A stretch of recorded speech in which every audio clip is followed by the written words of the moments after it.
नमस्कार दोस्तों, ओम नमः शिवाय। स्वागत है आप सभी का इस नए वीडियो में। ओम नमः शिवाय, जय श्री शिवाय, नमस्तुभ्यम, हर हर महादेव। आषाढ़ मास की नवरात्रि पर विनायक चतुर्थी को आप सभी को यह उपाय अवश्य रूप से करना चाहिए। देखिए, जैसा कि आप सभी को पता है कि आषाढ़ का महीना चल रहा है और साथ ही साथ हम सभी की गुप्त नवरात्रि का पवित्र और पावन अवसर चल रहा है, यानी कि पवित्र दिन चल रहे हैं। और इस पवित्र दिनों पर विनायक चतुर्थी के दिन हम सभी लोगों को नीम के पेड़ में डाल देना चाहिए। मात्र यह एक चीज़ है, यानी कि नीम के पौधे वाला यह उपाय अवश्य रूप से करना चाहिए। जैसा कि आप सभी को पता ही होगा कि नवरात्रि के समय में नीम के पेड़ में साक्षात माता शक्ति का, माता जगदम्बा का, माँ दुर्गा का वास होता है 9 दिनों तक। तो हम सभी को इस नवरात्रि पर, यानी कि इस गुप्त नवरात्रि पर नीम के पेड़ की पूजा अर्चना अवश्य रूप से करनी चाहिए, जिससे कि हमारे जीवन में, हमारे घर में, हमारे गृह कलेश में, यानी कि हमारे घर में, हमारे ग्रह में किसी भी प्रकार की कलेश हो, किसी भी प्रकार की रोग हो, कोई भी प्रकार की पीड़ा हो, बीमारी हो, किसी भी प्रकार की कष्ट या बाधा या कोई भी समस्या हो, वह दूर होती है। किससे? किसकी अनुकंपा कृपा से? ध्यान दीजिएगा, नीम की अनुकंपा कृपा से। नीम एक ऐसी औषधि है और नीम के पेड़ में साक्षात माता जी का, माता शक्ति जी का वास होता है, जिसकी कृपा से, जिसकी अनुकंपा से हमारे जीवन से हर प्रकार की नकारात्मक शक्तियां, फिर वह चाहे बीमारी हो, चाहे कष्ट, रोग, कोई भी बाधा हो, वह दूर होती है। साथ ही साथ माता रानी, माता जगदम्बा जी की अनुकंपा से, माता रानी की कृपा से हमारी हर इच्छा मनोकामना परिपूर्ण होती है। तो हम सभी को एक छोटा सा उपाय अवश्य रूप से करना चाहिए नवरात्रि पर विनायक चतुर्थी में। इस उपाय को हम विनायक चतुर्थी से करना प्रारंभ करते हैं तो चतुर्थी, पंचमी, छठवीं, सप्तमी और अष्टमी, इन 4 दिनों तक कर सकते हैं। अन्यथा हम इस उपाय को नवमी को नहीं कर सकते हैं। ध्यान दीजिएगा, अष्टमी को कर सकते हैं। अष्टमी से यानी कि प्रारंभ करना है तो अष्टमी को करेंगे, सप्तमी को करेंगे, छठवीं को करेंगे, पंचमी को करेंगे, चतुर्थी को करेंगे। नवमी, दसवीं को नहीं करना है आप सभी को ये उपाय। क्या करना है और किस क्रिया अनुसार करना है, चलिए जानते हैं और समझते हैं। लेकिन प्लीज़ उससे पहले वीडियो को लाइक अवश्य रूप से करें। यदि आप चैनल पर नए हैं तो चैनल को सब्सक्राइब ज़रूर रूप से करा करिएगा। देखिए, जैसा कि हम बात कर रहे हैं, यह जो हमारा, हम इस वीडियो के माध्यम से 2 उपाय जानेंगे, पहला और दूसरा। पहला उपाय जो हमारा रहेगा, वह हमारे जीवन से किसी भी प्रकार की कोई भी परेशानी हो, यानी कि हमें कोई परेशानी है, हम किसी बात को लेकर के बहुत ज़्यादा टेंशन में रहते हैं, बहुत ज़्यादा परेशान रहते हैं, बहुत ज़्यादा चिंतित रहते हैं, या फिर हमारे घर का कोई व्यक्ति है जिसको कोई न कोई परेशानी या समस्या पीड़ित से मतलब घेरे ही रहती है, या फिर कोई ऐसा व्यक्ति है जिसको कोई न कोई बीमारी हमेशा सदैव कुछ न कुछ दिनों बाद वह बीमार होता रहता है, जिसकी वजह से उसको किसी न किसी के दुःख का, यानी कि कष्ट का सामना करना पड़ता है।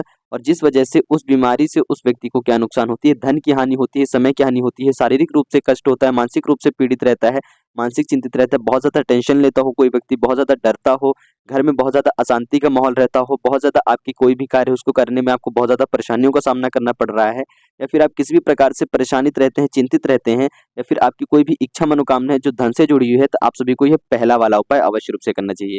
क्या करना है, आप सभी को एक तांबे के लोटे में 1 लोटा शुद्ध जल लेना है और एक बेलपत्री लेनी है, जो कि कहीं से भी कटी-पिटी, अखंडित नहीं होनी चाहिए, माता रानी जी को याद करते हुए। ठीक, यह 2 चीज़ें लेंगे। अब इसको लेकर के क्या करेंगे कि आप अपने घर में माता रानी जी के समक्ष इस बेलपत्री को इस जल के पात्र में, तांबे के लोटे के शुद्ध जल में, जो तांबे के लोटे में आपने शुद्ध जल लिया है, उसमें इस बेलपत्री को डालकर अच्छे से डुबो करके रख देना है माता रानी जी के समक्ष, माता शक्ति जी के समक्ष। और इसको किसी भी दिन रखते हैं, जैसे मान लीजिए कि आप अष्टमी के दिन ही करते हैं, आप यदि ये नहीं कर पा रहे हैं अभी चतुर्थी को, पंचमी या छठवीं, सप्तमी को, तो अष्टमी के दिन करते हैं, रख दिया, और नवमी के दिन अगले दिन इस उपाय को आगे की विधि कर लेंगे। पर ऐसा मत करिएगा कि आप नवमी के दिन रखिए, नहीं, नवमी के दिन नहीं रखना है आपको, अष्टमी के दिन रखना है या अष्टमी के पहले रखना है। तो अष्टमी के दिन, यानी कि आपने सुबह रख दिया, सुबह से लेकर के रात भर रखा रहा, पूरी रात रखा रहा। अगले दिन जब आप नवमी की तिथि रहेगी, उस दिन उठेंगे, इस जल के पात्र को लेंगे जिसमें आपने बेलपत्री ली है, माता रानी जी को याद करेंगे, अपने घर के संपूर्ण कक्ष में, यानी कि अपने घर के संपूर्ण कोने-कोने में आपको भ्रमण करना है। माता रानी जी का कोई सा भी नाम लेते हुए, माता शक्ति जी का कोई सा भी नाम लेते हुए, उनको मन ही मन याद करते हुए, ओम भूर्भुवः स्वः तत्सवितुर्वरेण्यं भर्गो देवस्य धीमहि प्रचोदयात् यदोदयात्, इस मंत्र का भी आप जाप करते हुए अपने घर में संपूर्ण रूप से भ्रमण कर सकते हैं। भ्रमण कर लेने के बाद आप इस बेलपत्र वाले जल को लेकर के जाएँगे और कहाँ जाएँगे? अपने घर की किसी भी नीम वृक्ष के समक्ष में जाएँगे। कहाँ जाएँगे? नीम के वृक्ष के पास जाएँगे। वहाँ माता रानी जी को याद करते हुए, जैसा कि अभी आप बेलपत्री देख रहे हैं, बेलपत्री सहित आपको संपूर्ण 1 लोटा शुद्ध जल नीम के पेड़ की जड़ में समर्पित कर देना है।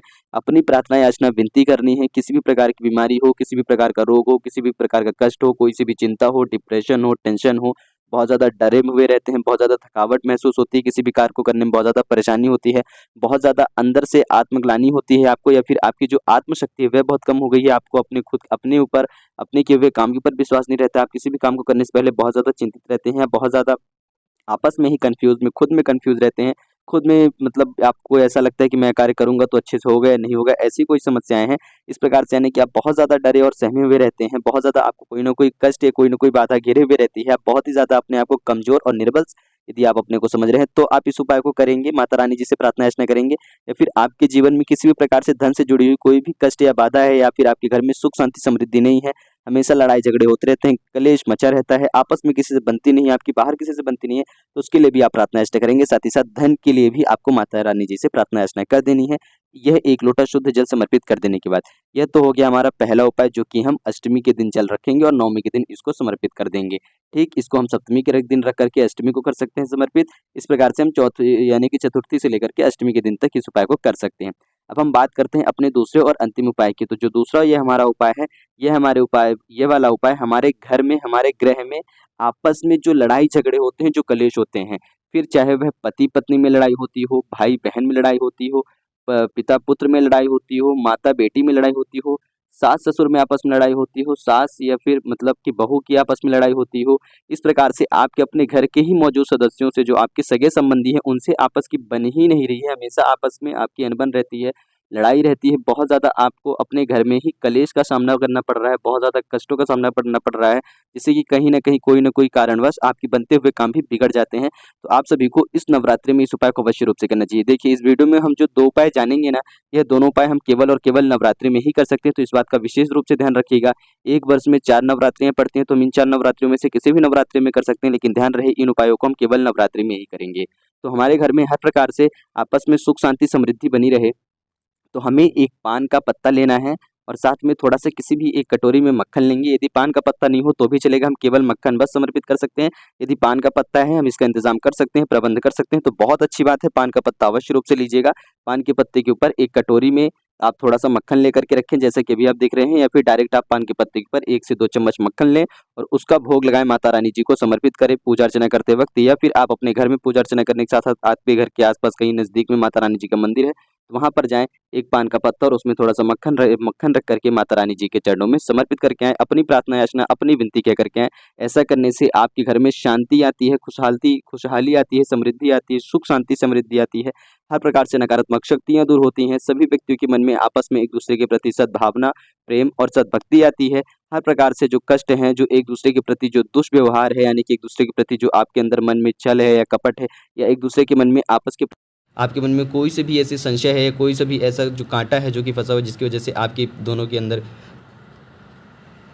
ऐसी कोई सी भी आपके घर में जो समस्याएँ या जो पीड़ित जो कष्ट हैं, इस हर प्रकार के कष्ट बाधाएँ दूर होती हैं, सुख शांति समृद्धि को आपकी प्राप्ति होती है, आपको अनुभूति होती है और आपके घर में आपके सभी व्यक्तियों का जीवन जो है खुशहालमय होता है। तो किस प्रकार से आप सभी को यह 2 उपाय करने थे, जो कि आषाढ़ मास में चल रही नवरात्रि अर्थात गुप्त नवरात्रि के समय पे आप सभी इस नवरात्रि पे करेंगे। विनायक चतुर्थी से इस उपाय को करना प्रारंभ कर सकते हैं। मुख्य रूप से ये इस उपाय में नीम के पेड़ का और माता रानी जी की अनुकंपा कृपा प्रदान करने का, प्राप्त करने का, उनके सौभाग्य में अपने जीवन को सौभाग्यमय बनाने का, उनकी अनुकंपा कृपा को प्राप्त करने का बहुत ही छोटा और दुर्लभ सा उपाय है, तो ज़रूर रूप से करिएगा। बहुत ही अनोखा समय है आप सभी को ये उपाय करने का। नवरात्रि का पवित्र महीना, पवित्र समय चल रहा है, ज़रूर रूप से करें। किस प्रकार से और कैसे करने थे हम सभी को ये दोनों उपाय, पूज्य गुरु जी की अनुकंपा ही और कृपा से हम सभी ने बहुत ही सरल और बहुत ही सहज रूप से जानने और समझने का प्रयास किया है। तो उम्मीद करता हूँ, आशा है कि आप सभी को बहुत ही सरल और सहज रूप से समझा पाया होगा कि कैसे करना था इस उपाय को। यदि फिर भी आप सभी के मन में कुछ संशय हो या कुछ प्रश्न हो, तो अवश्य रूप से पूछिएगा, उत्तर जल्द से जल्द देने का प्रयास किया जाएगा। जय श्री शिवाय नमस्तुभ्यम। हर हर महादेव। ओम नमः शिवाय।